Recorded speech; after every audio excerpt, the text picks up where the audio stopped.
Good morning, everyone. Welcome to Chapter 4. 4.1 is solving systems by graphing and by substitution. We're going to be graphing systems of linear equations.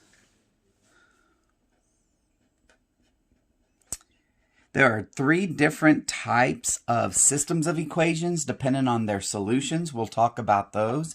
Not to confuse these with the type of inequalities or the type of equations that we learned about earlier in chapters 1 and 2. First of all, let's define what a system is. A system is two or more equations together. Think of it like a solar system or like any systems that help create our bodies, like the digestive system, respiratory system, circulatory system, any of those systems like that right there. It's two or more things working together. There are three possible types of system solutions. They will all be dependent on their on the number of solutions that we have. We'll talk about those here to start off our lesson. First off, let's start with this. What color will I go with first? I'll go like purple. I'll stick with purple. An independent, think about that, on your own, by yourself, solo type, if you will. An independent system has only one solution. The way we're going to solve these first three problems today is through graphing. It is my last resort. I try not to solve by graphing because it is extremely tedious and it's not very accurate. You would think that it would be a lot more accurate with the amount of work and energy that you got to put into it, but it's not. And we'll go ahead and try it just to say we've done it. And all of these are somewhat of a review of something you've already learned before. Don't forget to fix this Cartesian plane before you even get started. All right, so here's what we're going to do. Let me see. I'm going to go ahead and take this first equation. I am going to start at the y-intercept, 0, 2. I have a slope of 1, up 1, right 1, up 1, right 1, up 1, right 1. Or down 1, left 1, down 1, left 1, down 1, left 1. Don't get too confused here. It's not like those inequalities where we have to decide whether it's a solid or dotted line. Because there is an equal sign there, it will always be a solid line. All right, that looks to be a very accurate and concise graph. So this is the equation of my first graph, y equals x plus 2. It passes through the point 0, 2, and it has a slope of 1 over 1, up 1, right 1. Let's take a look at the second equation that we must graph on the same Cartesian plane. This equation happens to be in standard form. I just cover up my y, and don't get confused here. It's way easier than you can even imagine. This means x equals 4. I'm going to come over here to where x equals 4, cover up your x to get your y-intercept. Now it says y equals 4. I'm going to come up here to where y equals 4. And depending on how accurate and concise I've actually drawn my lines, will determine on how good my answer is. The second equation is the x plus y equals 4 equation. Should take you just about a minute or so to graph both those lines. Now what we're looking for is their intersection point. The intersection point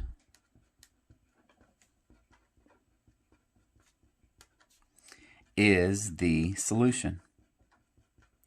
And what point does that look like it is? It looks like it's 1, 3. Now, don't forget this. No matter what you're doing for these systems, when they ask you to solve, the solution is going to be an ordered pair. Find the ordered pair where the two lines intersect. And what you're doing is you're finding the only point on this entire plane, if it exists, you're finding the only point where the two lines are equivalent. This is the only point on the entire plane where these two equations are equal to each other. If I put a 1 in for x, 1 plus 2 is 3, I end up with a 3 for y. If I add 1 plus 3, I end up with 4. That is the only place where those two will be equivalent. This point, in other words, satisfies both equations. 1, 3 satisfies both equations of the system. All right. We'll continue on to the second type of system, dependent on its number of solutions. If there are no solutions, what are solutions again one more time? Well, in this instance, a solution is a point where the lines of our, the point where our graphs, here they happen to be linear, the point where those two graphs intersect. Is there ever going to be a point where they never intersect? Yes. This is the only word we're going to borrow from previous knowledge called inconsistent. An inconsistent system has no solution whatsoever. How can you draw two lines that will never ever intersect? All you have to do is make them parallel. Parallel lines never intersect.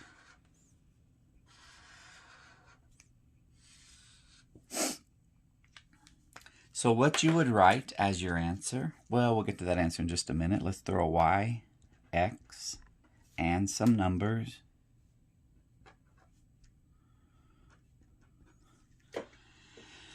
The first equation, as quickly as we possibly can, let's put this into a visual representation. Cover up your minus 3y, 2x equals 6, that means x equals 3. Cover up your 2x, negative 3y equals 6, that means y equals negative 2. Draw that line and move on to the second equation. For our second equation, I'll do a little color change here so we can just make that distinction. 2x minus 3y equals 6. Second equation, cover up your 3y minus 2x equals 3. This one's a little tougher. I'm not liking that, whatchamacallit. I really don't care for this x-intercept. Because if I'll try it. I'll go ahead and try it. I'll try to remain consistent here. Here, if I say negative 2x equals 3 and then divide both sides by negative 2, I should be able to approximate that. X is approximately, or x is exactly equal to negative 1.5. I should be able to approximate that. X goes to negative 1.5 right here.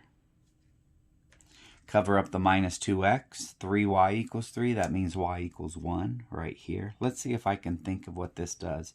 Every time this moves up 1, it also moves to the right 1.5. So move up 1 and then move over to the right 1.5 times. Up 1, right 1.5. Let's see if there's another way to think of how this moves. Let's double those numbers. Instead of just going up 1 right 1.5, let's go up 2 right 3, up 2 right 3, up 2 right 3.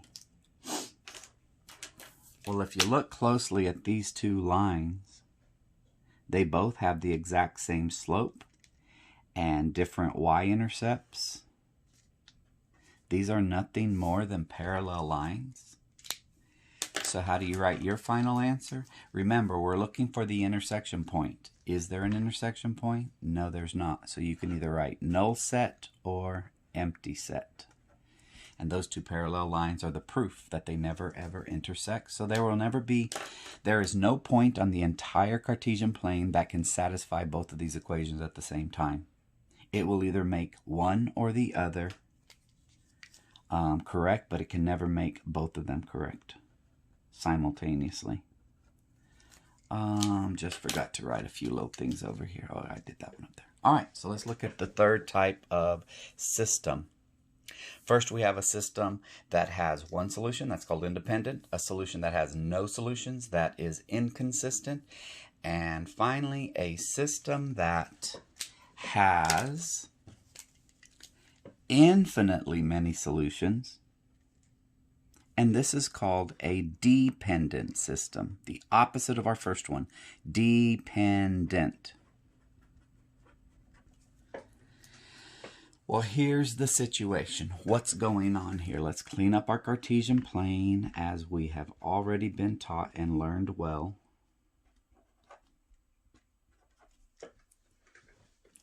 Let's solve the system through graphing. Let's take a look at this first thing. That's kind of weird and messy. Let me see if I don't know. I got a couple different options here. I can either pick some x values. In this case, I would rather pick y values since x is all by itself. Pick the y values to find out what that single x is going to be. Let's try that real quick.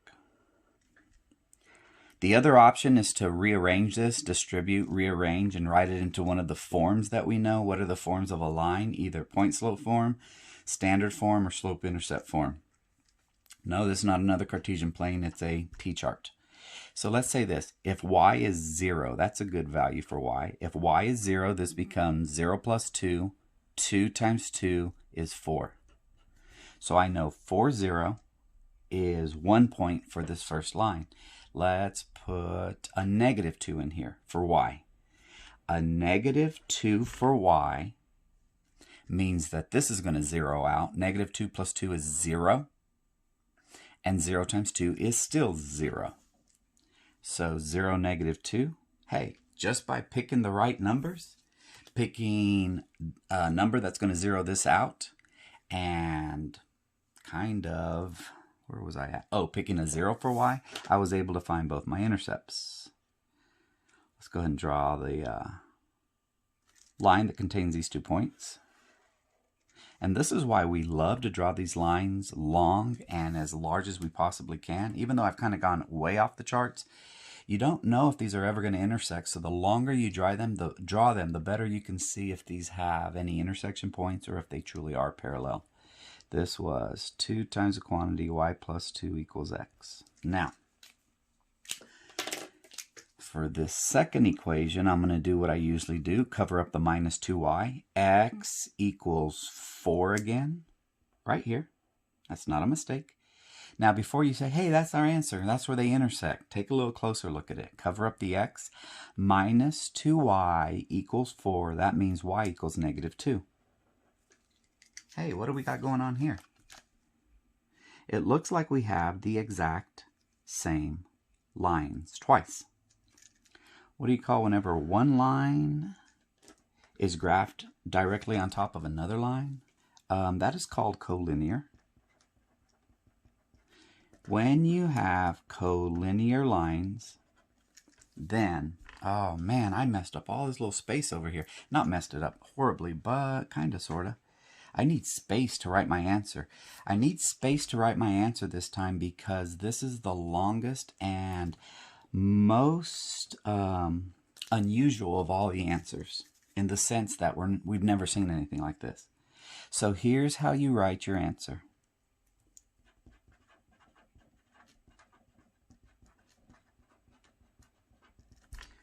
For a dependent system, what you want to do is this. Start with those braces, those good old braces that we used. We don't know what the values are going to be. We literally do not know what the x and y values are going to be because there's so many of them. This is a value, this is a value, this is a value, this is a value. This is a solution, a solution, a solution, a solution that works. So what we'd like to say is it is the set of x, y's. You literally are going to write brace parentheses, x comma y, close parentheses, and then draw this vertical line that means such that. Such that, and then you have a choice. Write one of the equations here. I don't care which one you write. Either one will work. You don't want to write both of them. You just want to pick one. Okay? Pick one equation and write it there. I'm going to pick the second equation just because it's a little bit, I don't know. 1, 2, 3, I don't know. It looks a little smaller to me. Less writing to me. X minus 2y equals 4. So here's what we're saying to the world. There are infinitely many solutions, but it's not all real numbers. All real numbers means I would take the highlighter and shade everything. Not every point on the plane works, only the points on this line. What line? Well, it's either this line or that line. Doesn't really matter. Both work. Oh, man. Hope I'm not too far off the screen there. I'm going to start checking my videos, make sure I'm on screen. So what you're saying is, it is the set of ordered pairs, x, y, such that if this equation is true, then the solution will be true, because we're looking for where these two lines intersect. Well, where they intersect? They intersect every single time it falls on this line. It doesn't intersect everywhere on the Cartesian plane, just everywhere on this line. So by putting this equation here and starting off with this mess and this mess and this mess here, we will have a complete answer. You'll get a little bit more used to it. I know kids that don't really pay attention right now, or that are kind of in their own world or zoning out or think they know all of this already. This is the one they miss. They mess it all up. It's easy to remember. It's also easy to skip over and blow off. And if you do blow it off, then you're going to have some issues. All right. No more graphing, thank goodness. Now let's solve by substitution. So my second favorite way to solve. So remember, our solutions are what? They are ordered pairs. We're looking for an XY combo. So don't get too happy, solve this, get one answer and say, all right, woohoo, I'm done. No, we're not done. We got to do a little bit more. Here's what we mean by solving by substitution. And half of the battle is to know which of the methods to use. My opinion, I would never use graphing unless I actually have a graphing calculator where I can enter both of my equations and let the computer or let the machine do all the work. I would never recommend graphing it by hand. In a pinch, if you don't have anything else to do and that's all you know how to do, go ahead, graph by hand. But it is going to be long, tedious, and somewhat inaccurate. Your lines have to be perfect. Any little mistake is amplified horribly. Substitution. How do you know when to solve by substitution? If you ever get an x equals something or a y equals something, then use substitution. Those are my side notes. I hope you understand them. So I don't have x equals something up here, but I do have y equals something down here. And I left that little space so that way I can hug all this in a parentheses. I'm going to plug all of this, negative 2x plus 6. I'm going to plug it into the other equation in for y. It says y equals all of this. So I'm going to plug all of this in here. And I'm going to write that new equation right over here. I'm going to say 2x plus 3 times the quantity negative 2x plus 6 is equal to 8. Now it's time to simplify and to find the first value of my ordered pair. In this case, I'm going to solve for x first because that's what I have left over. How do I do that? Well, we distribute that 3. 2x minus 6x plus 18 equals 8. Negative 4x plus 18 equals 8. Negative 4x equals negative 10. Subtracting 18 from both sides, dividing both sides by negative 4, we'll end up with x equals positive 2.5. 10 divided by 4 is 2.5. I preferred the decimal this time just because, well, I don't know. I just did. Now, that's only half an answer.